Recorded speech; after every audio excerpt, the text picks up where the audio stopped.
São Mateus 24, versículo 13, está escrito assim: mas aquele que perseverar até ao fim será salvo. E este evangelho do reino será pregado em todo o mundo, em testemunho a todas as gentes, e então virá o fim. Ó grande Deus, Pai celestial, nós fazemos parte deste plano do Senhor. Este evangelho está sendo pregado em todas as nações, nas tribos. Ó Deus, em cada lugar deste planeta Terra existe alguém levando adiante esta mensagem, levando adiante a tua palavra, mostrando para este mundo que o Senhor tem restaurado a igreja, tem restaurado todas as coisas através de Malaquias 4, cumprindo aquela profecia cabalmente, literalmente, ao pé da letra. Nós agradecemos a ti, Senhor, por estarmos incluídos nisso, por também estarmos evangelizando, por também estarmos levando adiante esta mensagem do reino, mostrando que Jesus Cristo é o mesmo ontem, hoje e eternamente, e que se manifestou no passado como Filho do Homem, durante as eras como Filho de Deus, e agora nos últimos dias outra vez como Filho do Homem. A coluna de fogo tem vindo para manifestar o Filho do Homem para a tua igreja. Nós te agradecemos por tudo isso e pedimos que mais uma vez o teu nome seja glorificado e magnificado nestes corações que ouvirão a tua palavra. Em teu precioso nome nós te pedimos, Senhor Jesus. Amém, meu Deus. Amém. Podem sentar. Isto que acabamos de citar está na mensagem O Desvelar de Deus, parágrafo 116. A coluna de fogo volta nos últimos dias para manifestar o Filho do Homem. Esta manifestação do Filho do Homem, vocês já entendem, é o cumprimento de Malaquias 4, Mateus 17 e 30 e Apocalipse 10, 7.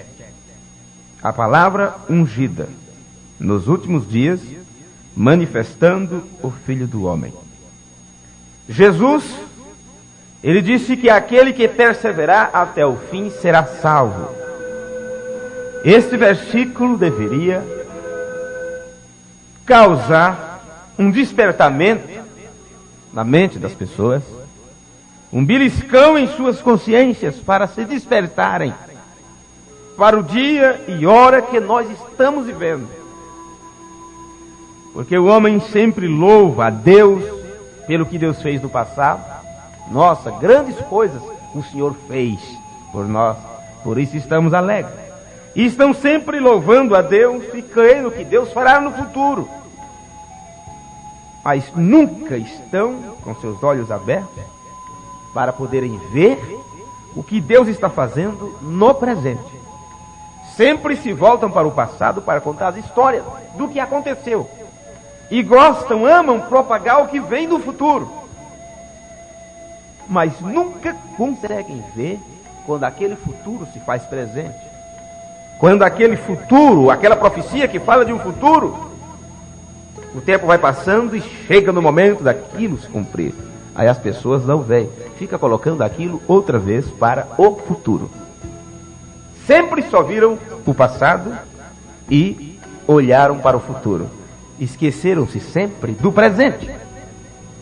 Quando Martinho Lutero estava em atuação naquele ministério da Reforma Protestante, quem podia ver que aquilo era uma parte da Bíblia em pleno cumprimento?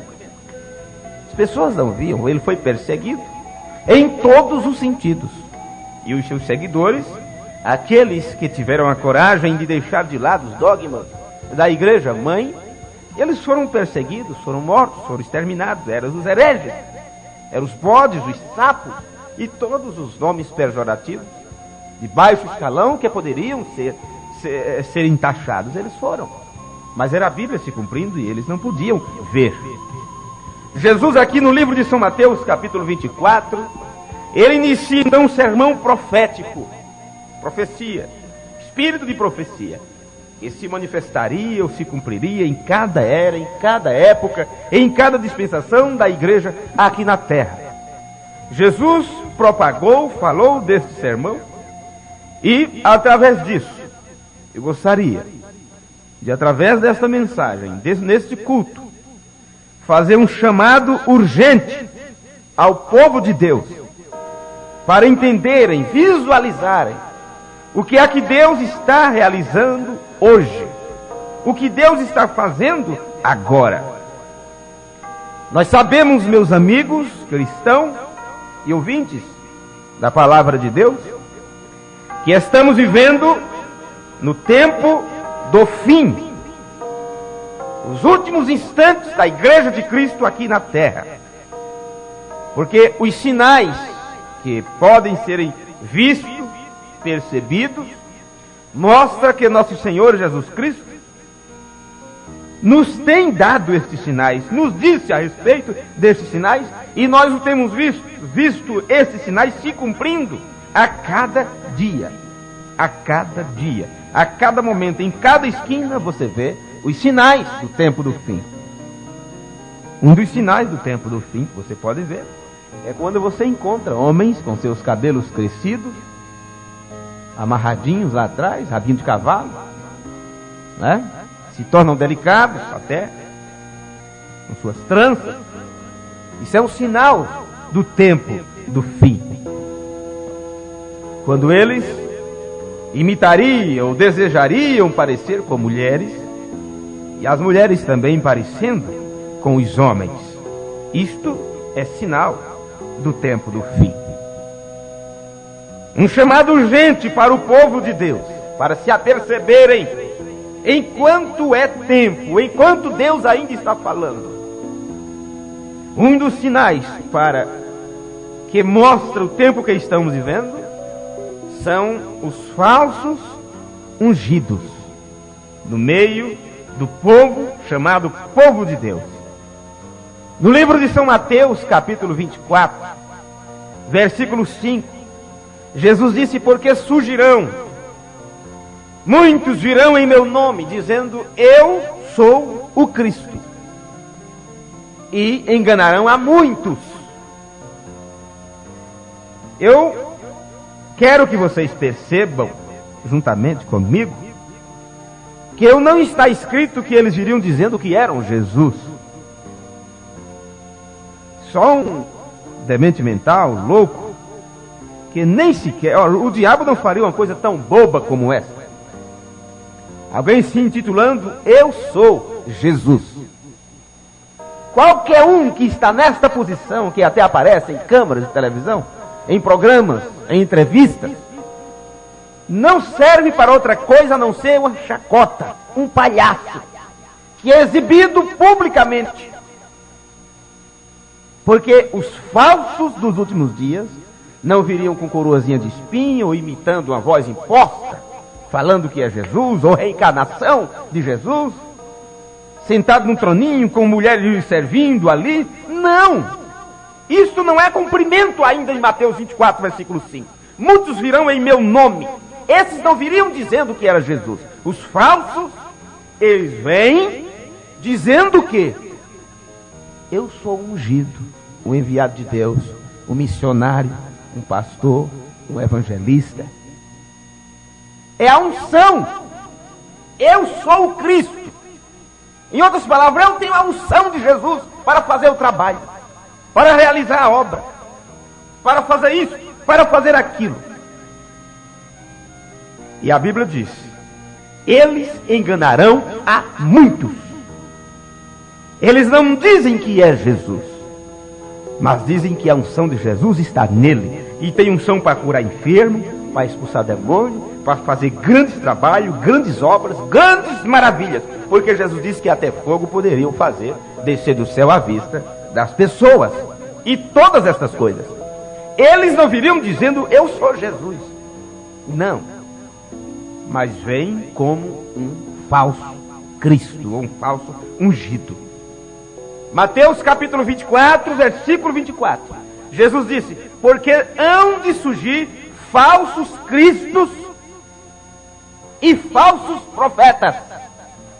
Jesus não disse que viriam falsos Jesuses, mas viriam falsos cristos e falsos profetas, e farão grandes sinais e prodígios, de modo que, se possível fora, enganaria até os escolhidos. Um falso Cristo é um que se diz enviado de Jesus, um que se diz que tem o Espírito de Cristo. Um profeta, o sentido da palavra para profeta é pregador. Falsos ungidos e falsos pregadores se levantariam nos últimos dias para desvirtuar o verdadeiro evangelho, para entregar para as pessoas tradições humanas, interpretações humanas, porque eles têm essa unção falsa. A mensagem, os ungidos dos últimos dias, a partir do parágrafo 164, o profeta de Deus diz essas palavras: a vida entrou diretamente numa casca, e a casca surge quase que perfeitamente como o trigo. Mas finalmente, veja, finalmente sua loucura tornou-se manifesta nos últimos 8 ou 10 anos, especialmente nos últimos 3 anos, no tempo que ele estava falando. E o que ela faz? A casca separa-se do trigo. Agora, por que não teve início? Por que não teve início uma organização nesses últimos 20 anos desse grande avivamento? Ora, são profetas ungidos, mestres ungidos, e assim por diante. Mas por que não teve? Por que não teve uma organização disso? O que ele está dizendo é porque de sua mensagem, desde que ele começou a pregar esta mensagem, porque o grupo não se denominou, porque não virou uma denominação. Porque denominação é casca. E tinha chegado o momento do grão aparecer. Tinha chegado o momento do grão aparecer. E quando o grão aparece, quando o grão está maduro, na fase do seu amadurecimento, já secando, já pronto para ser plantado novamente, ele não necessita mais da casca. A casca fica para trás. Cada uma delas, cada uma das religiões que surgiram, cada denominação, elas tiveram sua época, e a vida entrou nesta casca, para do outro lado sair a semente. A casca fica para trás. Deus não vai levar a casca, Ele vai levar a semente. Por isso o tempo que você passou lá não foi perdido. Você precisava daquela cobertura. Era como uma casca. A casca protege o grão. Mas chega-se um momento que... Quem vai dizer que é injustiça da parte de Deus? Chega-se um momento que a casca é apenas juntada num canto para ser queimada. Serve de estrume. Qualquer outra coisa. Porque somente o grão vai para o celeiro. É duro de falar essas coisas. Não há nada além do grão. O irmão Branda bate no púlpito 4 vezes. Não há nada além do grão. Ele está de volta, sem uma organização. Oh, que coisa! Um cego poderia ver isso. Ele não pode se organizar. Ele está tão firmemente contra isto. Ele é o grão de trigo, o próprio. O Filho do Homem será manifesto. Este Filho do Homem manifesto não é no retorno de Cristo para buscar sua igreja, não. É a manifestação dele na terra, como já tem acontecido, manifestando a palavra do dia. A palavra outra vez, a mesma, a palavra original, a semente lá do Pentecostes, o mesmo evangelho, a mesma doutrina, o mesmo ensinamento, a mesma pureza da palavra. O Filho do Homem será manifesto. O grão de trigo voltará a si mesmo outra vez. O Filho do Homem nos últimos dias. Amém? Mas surgirão falsas personificações dele nos últimos dias, que quase enganarão os escolhidos, se possível. O problema agora, que nós precisamos ter cuidado, é entre se cremos que fazemos parte dos escolhidos, se temos recebido a manifestação do Filho do Homem. O cuidado agora é não sermos enganados, ludibriados pela personificação da palavra verdadeira, porque haveria sua personificação, tentariam imitá-la também. Isso somente permite o trigo ser conhecido. Aos escolhidos, os quais são parte dele, notem quão bonito isto é trazido aqui agora. Notem, os ungidos serão capazes, os verdadeiros, eleitos, predestinados. Veem? Eles serão ordenados, eleitos. Eles são os únicos que isso não enganará. Notem, os profetas ungidos serão falsos profetas. E lá entre eles estarão verdadeiros ungidos. Veja que problema. Como você vai diferenciá-lo? Se os profetas serão falsos ungidos, e lá entre eles estarão verdadeiros ungidos, como você vai diferenciá-lo? Pela palavra, unicamente.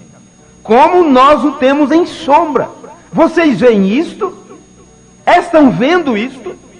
Notem os ungidos, somente a palavra os separará, não os sinais.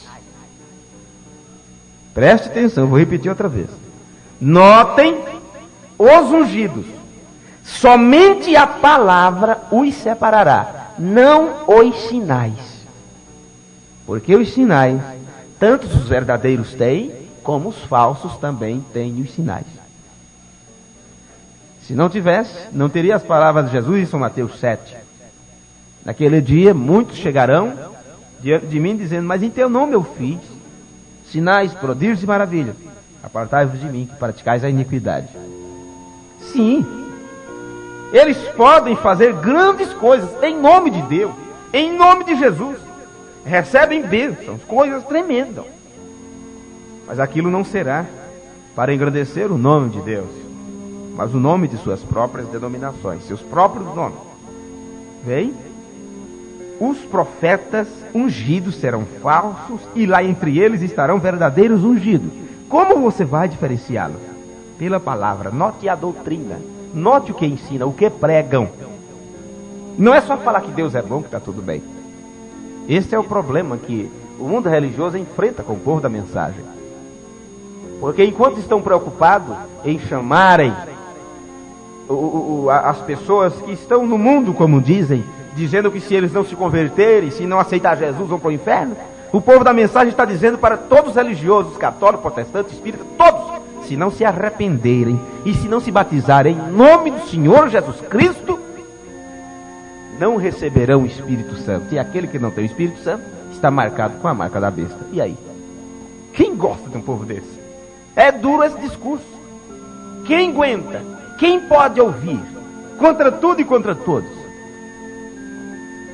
Somente a palavra vai fazer a separação. Os sinais, não. Porque os sinais estarão tanto entre os eleitos como entre os falsos. Veja! Claro, eles todos profetizavam. Todos eles fizeram isto, aquilo e tudo mais. Da mesma forma, Jesus disse que eles fariam a mesma coisa, mas a palavra é o que os separa. Notem, ele repete, não os sinais, a palavra. Por isso eles fazem tudo em nome de Jesus, mas não conseguem se batizar em nome de Jesus. Porque assim eles cumpririam a palavra.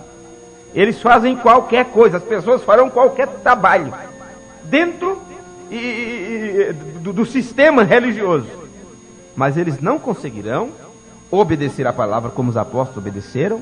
Eles não crerão na doutrina apostólica, eles não terão os ensinamentos bíblicos, terão apenas parte das escrituras que lhe convém, que separa. Fizeram cerca com versículos da Bíblia ao redor de si. apenas isso, aquilo que convém apenas. Mas não terão a palavra. E a palavra, ela não pode ser pela metade. A palavra, ela tem que ser completa, 100%. 99,99999, não funciona. Tem que ser 100%. Vocês notem. Vocês notaram? Jesus disse aqui em Mateus 24, ele não disse, surgirão falsos Jesuses nos últimos dias. Oh, não. Eles nunca sustentariam isto. Não. Você pega um pentecostal, que é um verdadeiro pentecostal, dizendo ele mesmo que ele é Jesus? Está vendo? Não. Você pega um falso metodista, ou um batista, ou algum desse tipo, e você vê eles dizendo nós somos Jesus? Eles sabem que não é isso. Eles não farão isso. Mas a Bíblia disse que seriam falsos cristos. Não Jesuses, mas cristos. Eles não reconheceriam, diriam, eu sou Jesus. Não. Mas são falsos cristos. E não o sabem, porque estão contrários à palavra.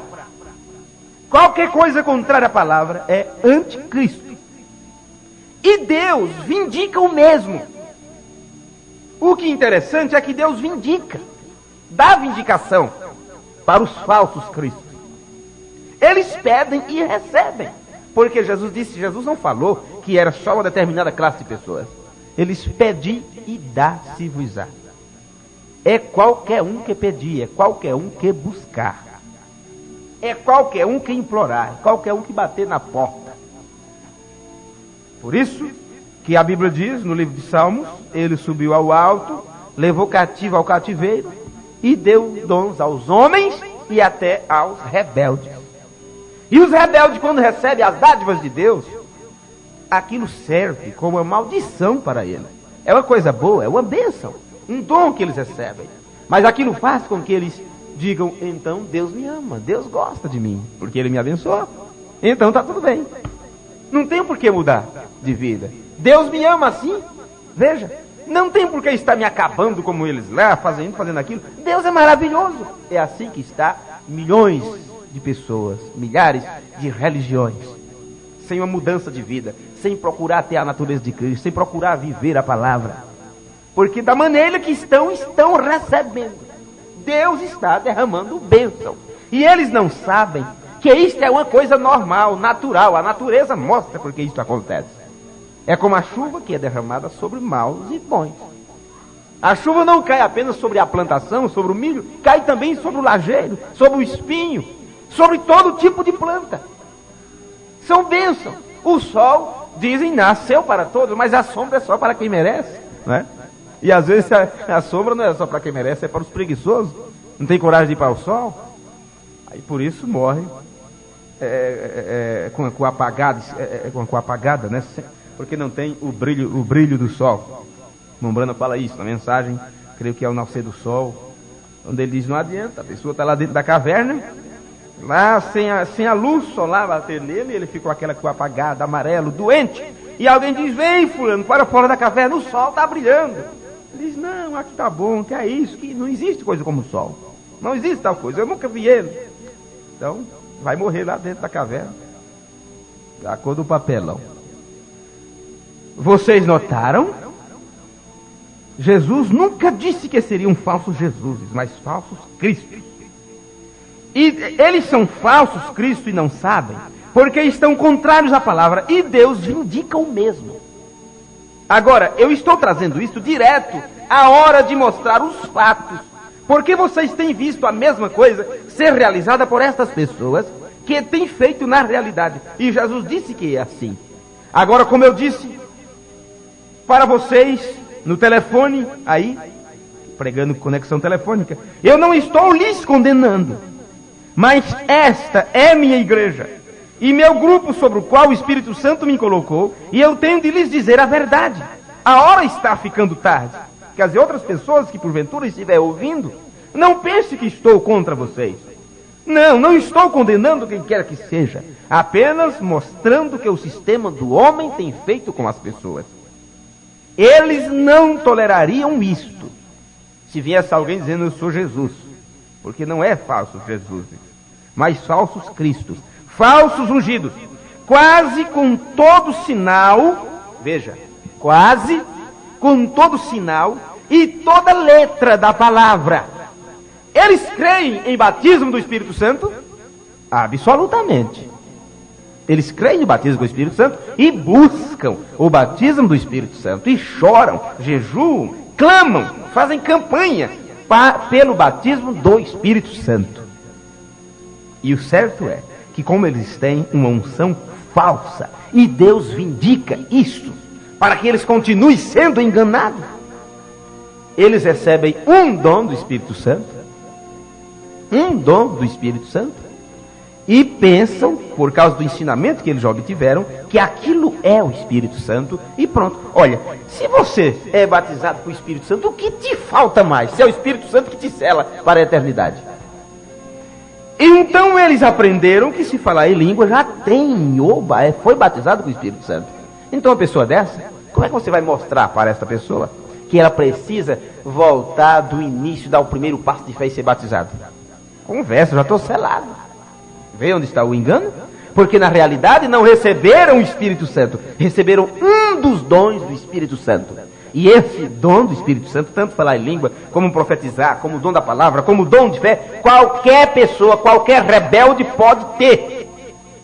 O Espírito Santo é só para aqueles que obedecem à palavra. Mensagem e o sinal, o profeta disse: obediência completa à palavra de Deus te dá direito ao Espírito Santo.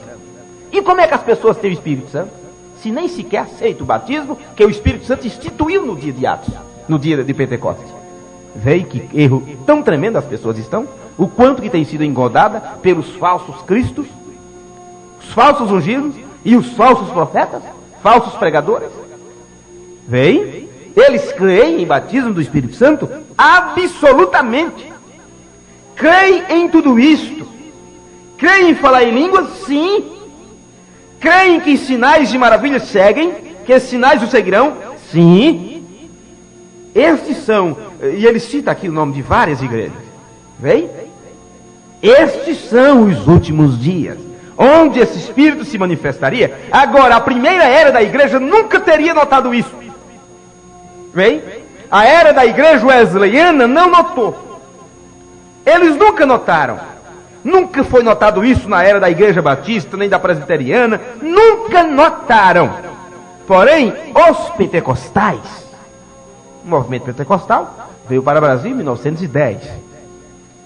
Porque isto foi em toda a terra, no globo inteiro, quando surgiu o movimento pentecostal, o cumprimento da profecia de Joel 2. Dentro desse movimento pentecostal, o profeta de Deus trabalhou dentro dele, até que o expulsaram, o chutaram, ou crucificaram a palavra outra vez, quando veio a revelação dos mistérios. Veja. Agora, notem como foi no princípio. Eles não notariam isto de maneira nenhuma. Os pentecostais, tão semelhantes à coisa verdadeira, é aí onde o trigo, a casca é quase igual ao trigo. Eles nunca notariam, eles não notariam, mas nos últimos dias, este dia, sim, Senhor, note tal como foi no princípio, assim será no fim. Como Eva interpretou mal uma palavra, Satanás interpretou para Eva e ela creu. Ela, não ele.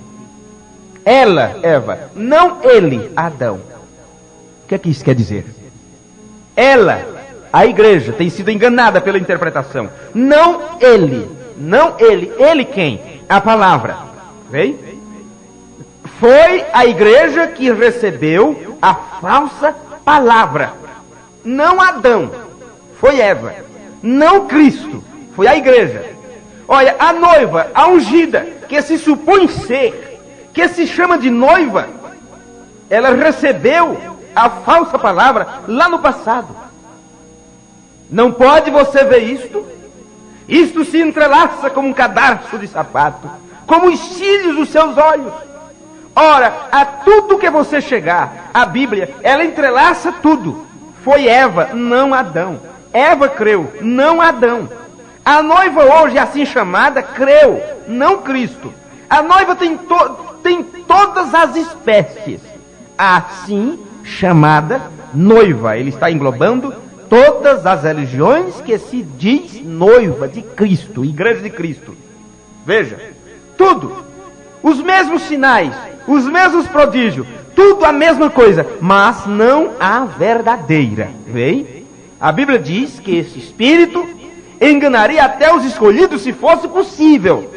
Então aqueles que são enganados, eles não fazem parte dos verdadeiros escolhidos ou da verdadeira noiva. Agora, rapidamente, se pudermos terminar em 15 minutos, estaremos dentro do tempo, certo? Todo pregador tem esse problema com o tempo. Veja bem agora, assim vocês não entenderão mal. Agora, eles não suportariam ser chamados de falsos Jesus. Eles não suportariam chamar Jesus, certamente que não, isso é tão claro. Qualquer pessoa saberia isso, qualquer pessoa saberia que eles não são Jesus. Não importa se estivessem com azeite nas costas e sangue nas mãos e pelos seus olhos e assim, e qualquer pessoa que tenha bom senso saberia que não é Jesus. Como eu disse, os que se auto-intitulam e se apresentam assim têm servido de palhaçada na mídia, como aquele do Paraná e tantos outros que têm surgido. Vem? Eles não tolerariam isto, mas eles chamam a si mesmos de os ungidos. Sabe? O homem de Deus, o grande homem de Deus. E eles fazem sinais e prodígios, que é quase engano. Seria, notem, não é falsos Jesuses, falsos Cristos. Eles creem que são ungidos, mas eles sabem que não são Jesus. Vem? Isto é demasiadamente claro. Se um homem subisse e dissesse hoje: vejam as cicatrizes em minha mão, vejam minha fronte, eu sou Jesus. Bem, agora nós sabemos que isto é errado. E lembrem-se, Jesus nunca disse que esses sujeitos apareceriam. Ele disse que apareceriam falsos cristos. Veja que está Cristos plural, que é muitos, se dizendo ungidos com o Espírito de Cristo para realizar a sua obra na terra, arrebanhando pessoas atrás de si. Por isso ele diz falsos cristos, no plural, que seriam vários deles. Denominações e assim por diante. Ungidos com um espírito denominacional e não com a palavra. Vocês compreendem? Não falo Jesus. A Bíblia diz falsos cristos, falsos ungidos, ou com evidente. Certamente não deixarão passar isso despercebido. Eu sempre lhes tenho dito que há 3 classes de pessoas. Há 3 raças de pessoas: Cã, Sem e Jafé. 3 raças, 3 classes. E eu disse, é o crente manufaturado, o crente incrédulo e o crente verdadeiro. Sempre foi, sempre será. 3 classes. Havia Moisés, o crente. Havia Janes e Jambes, os incrédulos. Vê? E havia Balaão. Moisés, olha, sempre 3 classes de pessoas, 3 classes de crente. Crente manufaturado, que é o crente fabricado, que se faz que é e caminha até muito tempo. O crente incrédulo não acredita, ele já cai fora logo e diz: não, isso eu não consigo, e vai embora. Foi o caso daqueles 70 que disseram: é duro esse discurso, se dispersaram. O incrédulo.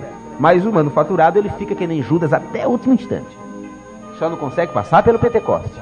Porque Pentecoste, Espírito Santo, é para o verdadeiro. Amém. Para o incrédulo, o crente incrédulo, o crente manufaturado, fabricado, que fabrica uma santidade própria, ele recebe os dons, recebe os sinais, como os 70 discípulos receberam. Eles tinham poder de expulsar demônios, de curar enfermos, e voltaram se regozijando, porque falaram, os demônios eram expulsos e tudo isso. Mas, no entanto, eles não suportaram ouvir João capítulo 6. Quem comer da minha carne e não beber do meu sangue não tem parte comigo. Eu sou o pão vivo que desceu do céu. E todas estas coisas. Eles não aguentaram ouvir isso. Judas, no entanto, fez pirraça, e foi até próximo da crucificação. Não seguiu até adiante. Ele não pôde, não conseguiu. Isto não quer dizer que os verdadeiros são super-heróis. Os verdadeiros chegam até naquela posição de Pedro também, a ponto de fazer algo, negar a Cristo, chorar amargamente arrependido, dispersar, correr com medo, se trancar dentro do quarto. Mas eram verdadeiros. Por isso que Jesus veio a eles depois, e justamente aquele que tinha negado, ele botou a mão ao seu lado e disse: tu me amas? Amo. Então apacenta meu rebanho, a ti será dada a chave do reino. Era verdadeiro. Esses verdadeiros crentes, os verdadeiros fiéis, não são outra coisa, são seres humanos sujeitos às mesmas paixões. O problema, a diferença é que lá dentro eles têm uma chamada. Amém? Eles têm uma chamada lá dentro, eles não podem fugir, mesmo que queiram. Mesmo que queiram, eles estão amarrados ao poste da cruz. Veio, e notem quão audazes são os incrédulos. Ou melhor, o manufaturado e o incrédulo. Que coisa! Eles são audazes. Olhem até mesmo como Satanás se levantou bem na presença da palavra verdadeira e disse: está escrito. O diabo se levantou diante da palavra verdadeira e disse: está escrito. Citou as escrituras. Por que Satanás fez isto? É porque ele não conhecia a palavra para aquele dia. Ele não conhecia. Ele sabia que a palavra era para aquela hora. Mas ele duvidou que aquele pequeno homem humilde fosse aquela palavra. Viu? O diabo sabe que nesses últimos dias, a obra que Deus está realizando na terra, através de uma igreja verdadeira, o diabo sabe. Ele só não consegue ver que é justamente um grupo de pessoas tão simples, tão humildes. Não é possível que sejam eles. Não pode. Qual é a diferença dele para os demais?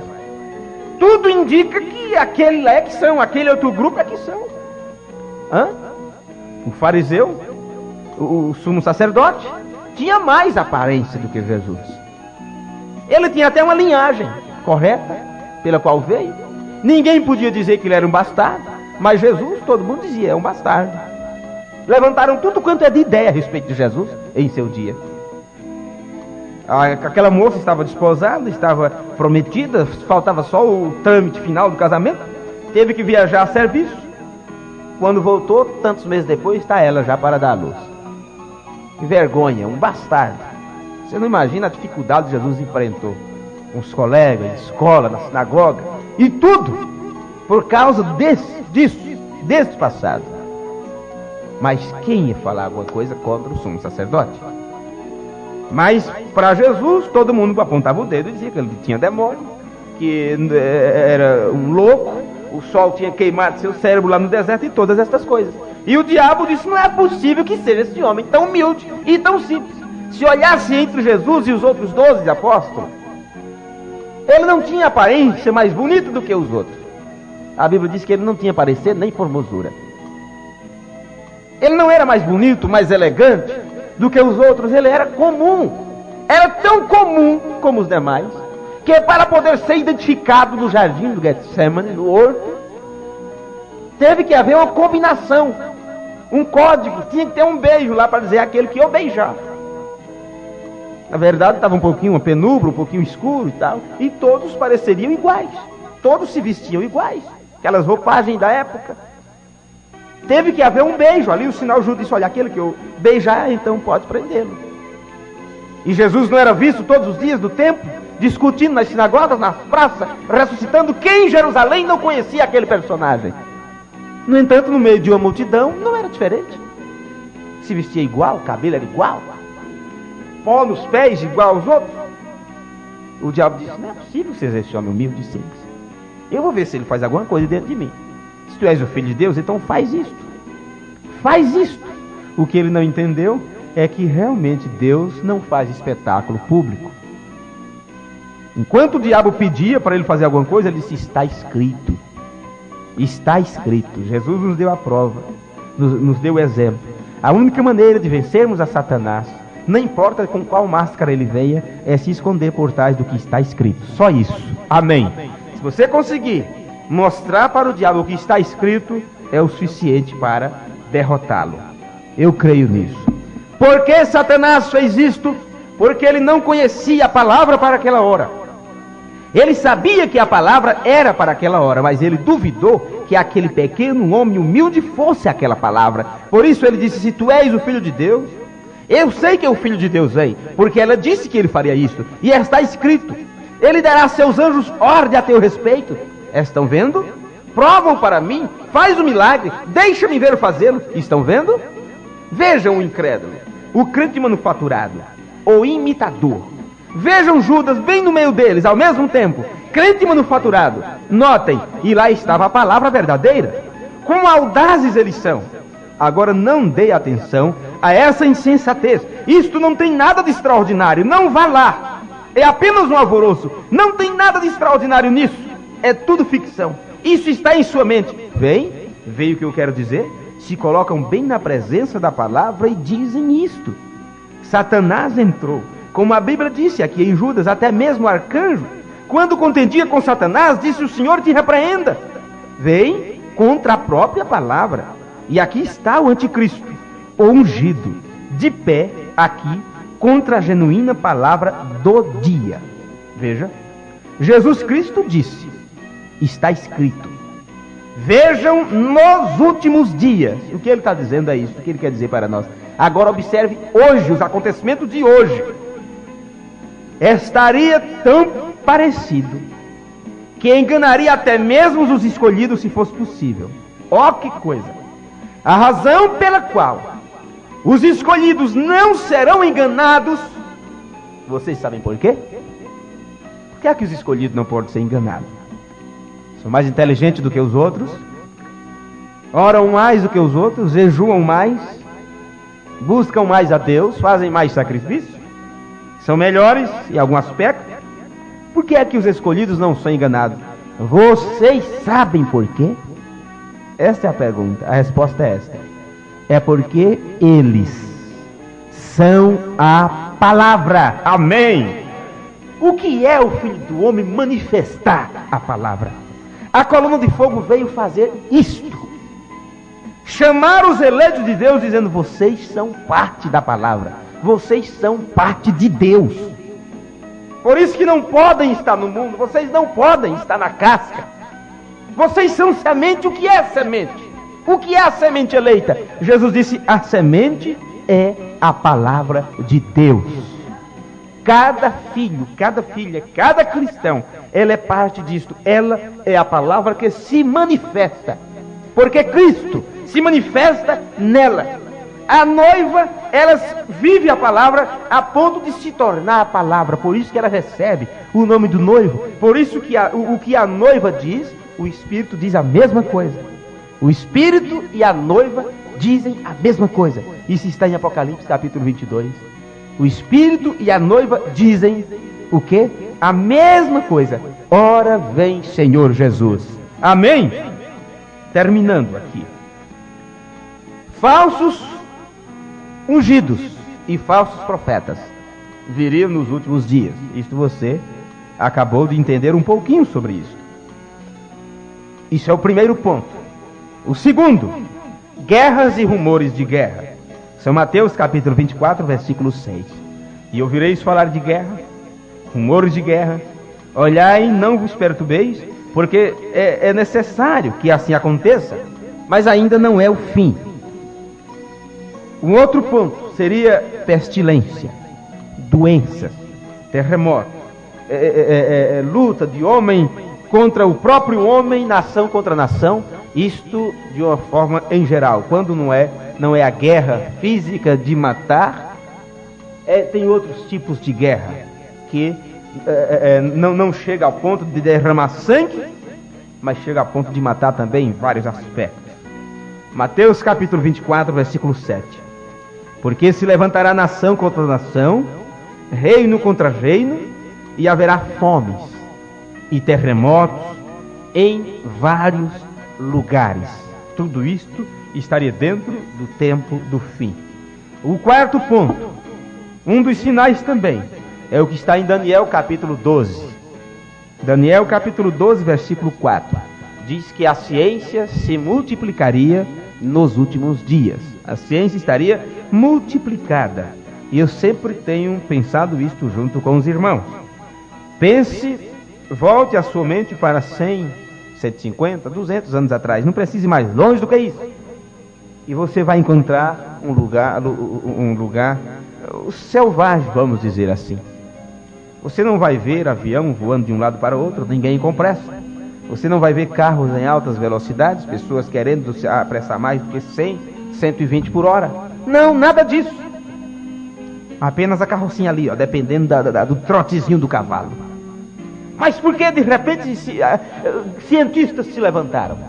Por que de repente o conhecimento, o saber das pessoas despertaram para tanto? Por que se passou tantos anos com a velha luneta de Galileu Galilei? Por que tantos anos? E de repente a coisa se abre de uma maneira tão grande que eles conseguem agora decifrar o gene, o DNA humano, ler o DNA humano por completo. E de qualquer animal também. Por que isto rapidamente de uma hora para outra? Porque era exatamente este tempo das coisas acontecerem, o tempo do fim. Porém Daniel cerra as palavras e sela o livro até o fim do tempo. Muitos correrão de uma parte para outra e a ciência se multiplicará. A ciência está multiplicada em todas as suas ramos, em todas as suas ramificações. Estamos na era dos transplantes de coração. Estamos na era das viagens espaciais. Estamos na era do homem ir a outro planeta, ou enviar sondas, estudar, fotografar, ver a estrutura de outros planetas, de outros mundos. Um outro ponto: a maldade estaria multiplicada. Como pode crianças, adolescentes, ser tão maus, ser tão terríveis, a ponto de, com uma arma de uma maneira tão fria, tirar a vida do seu semelhante, por causa de um par de sapatos, atrás de um mísero dinheiro para comprar droga? O que é isto? A maldade tem se multiplicado. Mateus 24, versículo 12. E por se multiplicar a iniquidade, o amor de muitos esfriará. Aí você encontra guerras, guerrilhas, violências, dentro de casa, no trabalho, em todos os sentidos. Fraudes, roubos, crimes por toda parte. Isso é um chamado urgente para o povo de Deus se despertarem, que estamos nos últimos momentos aqui na terra. Um outro ponto: como foi nos dias de Ló? O que aconteceu nos dias de Ló? São Lucas capítulo 17, versículo 28, versículo 29. Como também, da mesma forma, aconteceu nos dias de Sodoma, ou nos dias de Ló. Comiam, bebiam, compravam, vendiam, plantavam e edificavam. Eram trabalhadores. Nunca vi tanta pressa como nesse tempo de fazer, de realizar. Correm-se de um lado para o outro. É como se na mente humana já tivesse essa ideia de que eles não têm muito tempo para realizar seus trabalhos. Por isso tudo é com pressa, tudo está com prazo determinado. Uma obra que poderia gastar 5, 6 anos, eles querem fazer dentro de 1 ou 2.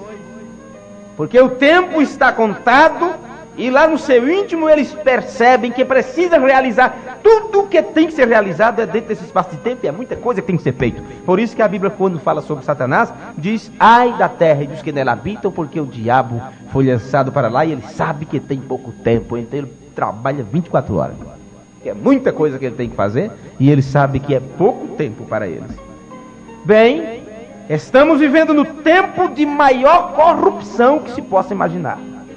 Corrupção moral, porque este era o tempo de Sodoma e Gomorra, era o tempo de Ló. O tempo de Sodoma e Gomorra naquele tempo era perversão sexual. Multiplicam-se o adultério, multiplica-se os homens efeminados. Estamos no tempo da moda extravagante e vulgar. Estamos no tempo da adoração dos corpos. Não é mais estátua lá para ser adorada. O próprio ser humano tem virado verdadeiras estátuas de adoração. Por isso que se exibem. Mesmo observe os manequins, onde coloca a roupa para as pessoas observarem. Fizeram exatamente igual ao corpo feminino. Porque assim, elas não saberão como as roupas ficarão em seus próprios corpos. Então ela se vê primeiro naquilo. A unção é terrível. Este é o tempo. Sodoma e Gomorra, que seria idêntico, exatamente igual. E por que não dizer que o que mais dá mídia é quando determinadas lojas colocam moças para ficarem na vitrine como manequim, parada lá, e elas conseguem ficar que não move, parece uma estátua. E aquele monte de gente, independente de como ela esteja vestida, que vocês já sabem. O que é isto? É exatamente este tempo. O que Deus quis dizer quando ele disse assim, como foi nos dias de Ló, seria nos últimos dias, é que naquele tempo, enquanto estava Sodoma e Gomorra, nesta situação caótica, miserável, naquele mesmo período de tempo, Abraão estava separado e recebeu a visitação de Elohim, Deus em uma carne humana, lhe revelando o segredo do coração. E Jesus mostrou que nos últimos dias seria a mesma coisa. Quando o mundo estivesse nesta situação, o Filho do Homem se manifestaria também para a semente eleita, para revelar os segredos de Deus. Isto já tem acontecido para nós. Um outro ponto seria a figueira brotando. A figueira que brotaria. Mateus capítulo 24, versículo 32. E está escrito: aprendei, pois, a parábola da figueira. Quando virdes seus ramos brotando, você sabe, quando virdes seus ramos, suas folhas tenras, você sabe então que está próximo o verão. Semelhantemente, igualmente, quando virdes todas estas coisas acontecerem, sabei que está próximo, está às portas. O que é a figueira? Jesus estava se referindo ao quê? Ele estava se referindo a Israel. Quando a figueira brotasse, a figueira brotou, como já aprendemos, em 1946. Veja quanto tempo já faz. A figueira brotou em 1946. Diante dos homens, foi só em 1948, quando as Nações Unidas assinou o tratado aceitando Israel como nação dentro do grupo da ONU. E naquele exato momento, um brasileiro estava lá, era um dos principais lá também, eu esqueço o nome dele. Mas o profeta de Deus disse: na mesma noite que o anjo de Deus me apareceu, lá na caverna, Israel diante de Deus foi constituído como nação, porque a coisa teria que ser igual, teria que andar paralelo. Deus tratando com os judeus de uma maneira e também com os gentios. A figueira brotou em 1946. Diante de Deus, os homens só reconheceram 2 anos aproximadamente depois. Israel está então em sua terra, demonstrando ser uma nação forte, poderosa. Isto é uma coisa que já tem se cumprido ao pé da letra. Um outro ponto: o Concílio Mundial de Igrejas. Tudo isso é mostrando exatamente a época em que você vive. Apocalipse capítulo 13, versículo 15 diz: foi-lhe concedido também dar fôlego à imagem da besta, para que a imagem da besta falasse e fizesse que fossem mortos todos que não adorassem a imagem da besta. As igrejas, quando falam a respeito da besta e da imagem da besta, e fazem aquelas ilustrações, e faz aquela imagem como estátua da besta, parecendo e aquela coisa toda, com tanta cabeça, e você olha, que coisa horrível. Tudo bem, é uma ilustração. Mas o que é a imagem erigida à besta? Esta é outra evidência do tempo do fim. A imagem erigida à besta, o protestantismo acercando-se ao catolicismo. Voltando, as filhas dispersas, voltando ao seio da mãe. Isto é o que é a imagem erigida à besta. É a união de todas as igrejas, tendo Roma como cabeça. Apocalipse capítulo 17, versículo 5. E na sua fronte estava escrito o nome simbólico: Babilônia, a grande, a mãe das prostituições e das abominações da terra. Tudo isso são figuras religiosas, falando no sentido religioso. As abominações, a prostituição, é a prostituição religiosa, e que acompanha, é paralelo, tanto a religiosa como a física. O corpo é uma expressão do que está no espírito. Um outro ponto, a restauração prometida. A restauração prometida.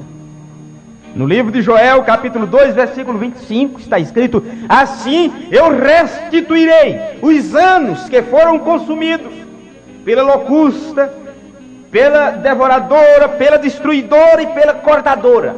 O que é isso? Isso é a tradução do que está escrito lá: o pulgão, a oruga, a locusta, o gafanhoto. É o mesmo animal mudando de fase, como uma metamorfose. É o mesmo espírito do anticristo.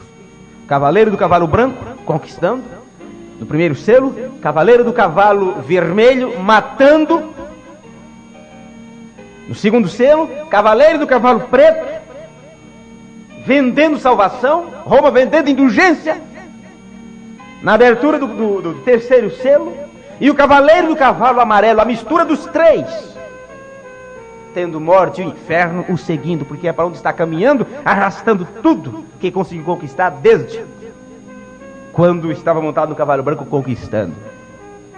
São os 4 animais preditos por Joel. E isto arrasaria com a igreja. Mas Deus prometeu que restauraria, a restauração prometida. Malaquias 4, versículos 5 e 6. Eis que eu vos envio o profeta Elias, antes que venha o grande e terrível dia do Senhor. E ele converterá os corações dos pais aos filhos, e o coração dos filhos a seus pais, para que eu não venha e fira a terra com maldição. Jesus, quando ele se referiu a esta profecia, em Lucas ou em Mateus 17, versículo 11, ele disse: na verdade, Elias virá e restaurará todas as coisas. Você encontra isso no final do Velho Testamento, no início do Velho Testamento, aliás, do Novo Testamento, no meio do Novo Testamento, Atos capítulo 3, versículo 20 e 21, ao qual convém que o céu se contenha até os tempos da restauração de todas as coisas, das quais Deus falou pela boca dos seus santos profetas desde o princípio.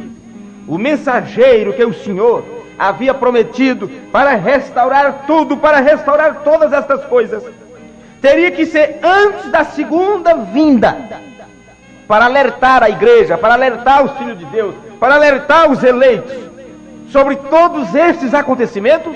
E ele já esteve na terra com sua mensagem de restauração. O que estamos fazendo é avisando para as pessoas, porque esse agora é nosso trabalho. Porque desde que o 7º anjo recebeu a revelação dos mistérios, restaurou todas as coisas e entregou isto para a igreja, e a igreja se alimentou deste livro, da revelação destes mistérios, que na boca é doce, é gostoso, mas é amargo quando isto vai ser vivido. Ela tem uma missão de profetizar agora para povos, nações e línguas.